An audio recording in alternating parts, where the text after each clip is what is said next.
Habib Lutfi itu guru saya. Saya tahun 87 sampai tahun 90 waktu saya aliyah, saya mondok di pondok pesantren Ribatul Mutaliin di Pekalongan, di Nahrawi. Hari Minggu itu saya selalu ikut pimpinan Jemaat Habib Lutfi, ikut dulu sama Rotib Al-Haddad.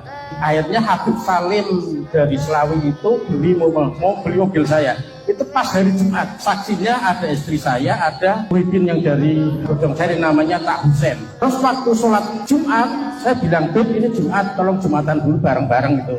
Ternyata Habib Salim itu bilang musafir gitu. Ini saya bilang, itu terserah ente Beb, monggo musafir atau tidak, yang penting saya sudah mengingatkan. Habis Jumatan saya ngasih makan, itu ngobrol sampai lebih dari jam 4, artinya sudah waktu asar sudah selesai. Artinya di situ ada Habib, ada Cak Husen yang memang tidak sholat Jumat, tidak zuhur sampai asar. Dua hal itu yang menjadikan keyakinan saya. Betul-betul ini izin dari Allah Subhanahu wa Ta'ala untuk menjaga akidah umat Islam Indonesia dan menjaga negara kesatuan Republik Indonesia. Amin Allahumma.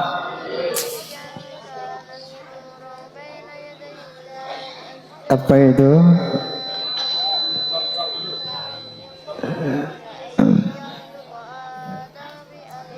Baik, tadi sudah begitu jelas dan gamblang tujuan didirikannya PWI, dan saya rasa umat Islam bahkan bangsa Indonesia wajib mendukung PWI. Setuju? Allahu Akbar. Allahumma salli ala Muhammad. Saya mau cerita, boleh? Kenapa saya sampai satu titik hakul yakin Ba'alawi bukan turunan Nabi. Ini ceritanya panjang. Ketika saya berusia 20 tahun, waktu itu saya masih menjadi remaja masjid ya. Ada satu tabligh ceramah agama di Masjid Ar-Rahmah di Tebet Timur, Jakarta Selatan. Nanti kalau siapa yang ke Jakarta, cari Tebet Timur. Di situ ada Masjid Ar-Rahmah, masjid lama, masjid tua. Itu tempat saya nongkrong dulu masih remaja di situ. Nah, ketika ada sebuah ceramah agama di sana, adalah seorang Habib tabligh dan saya mewakili pemuda masjid waktu itu.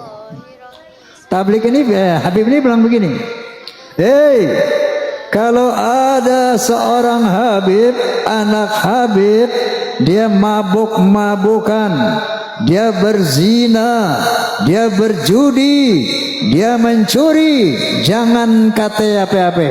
Ini orang Betawi nih Habibnya nih. Ojo muni opo-opo.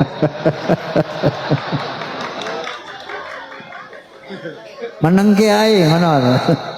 Biarkan saja. Itu dia cucu Rasulullah. Dia ahlus surga. Jangan dikata apa-apa. Ojo muni opo-opo. Menengai. Itu saya merasa terganggu dengan statement itu. Waduh, ini kayaknya bertentangan dengan al-Islam. Maka ketika giliran saya naik, saya bicara, alafu bib, anak koreksi antum. Meninggalkan sholat Jum'ah bagi laki-laki muslim yang baligh, berakal dan menetap mukmin, mukim tanpa udzur syar'i adalah dosa besar. Meninggalkan 3 kali berturut-turut karena meremehkan dapat menyebabkan hati dikunci, disegel oleh Allah Subhanahu wa Ta'ala. Bahkan sebagian ulama menyebutkan bahwa bahaya murtad kafir wajib menggantinya dengan sholat duhur. Hukum dan konsekuensi. Hukum dasar wajib ain individu bagi setiap laki-laki muslim. Dosa besar meninggalkannya tanpa alasan syar'i adalah maksiat besar. Ancaman hati disegel, ditutup dari hidayah kebenaran. 3 kali berturut-turut dianggap meremehkan agama, berisiko tinggi terhadap keimanan. Udzur syar'i, alasan yang dibolehkan. Seseorang diperbolehkan tidak sholat Jumat jika terdapat udzur berikut, namun wajib menggantinya dengan sholat zuhur. sakit berat, sakit yang menyulitkan untuk hadir ke masjid, kekhawatiran keselamatan, ancaman terhadap jiwa, harta atau kehormatan. Musafir sedang dalam perjalanan jauh sebelum subuh. Faktor alam, hujan sangat deras, salju atau dingin ekstrim. Merawat orang sakit jika merawat orang yang sedang membutuhkan bantuan. Kondisi darurat, pekerjaan yang sangat penting dan berkaitan dengan keberlangsungan hidup orang banyak yang tidak bisa digantikan. Penting bagi yang meninggalkan sholat Jumat karena alasan di atas, mereka wajib melaksanakan sholat duhur 4 rakaat. Namun jika meninggalkan karena malas atau remeh, tetap berdosa besar dan diwajibkan bertaubat. Merupakan salah satu kewajiban utama bagi setiap muslim yang telah memenuhi syaratnya seperti laki-laki dewasa, sehat dan tidak dalam perjalanan. Sholat Jumat memiliki kedudukan yang sangat penting dalam Islam sebagai sarana mengingatkan kewajiban seorang muslim kepada Allah. Dalam Al-Quran, Allah Subhanahu wa Ta'ala berfirman sebagai berikut: Ya ayyuhalladzina amanu idza nudiya lis-salati min yaumil jumu'ati fas'au ila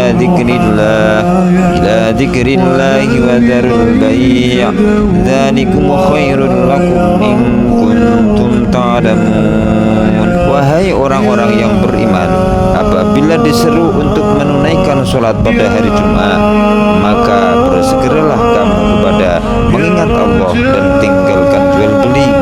Yang demikian itu lebih baik bagimu jika kamu mengetahui. Surah Al-Jumu'ah ayat 9.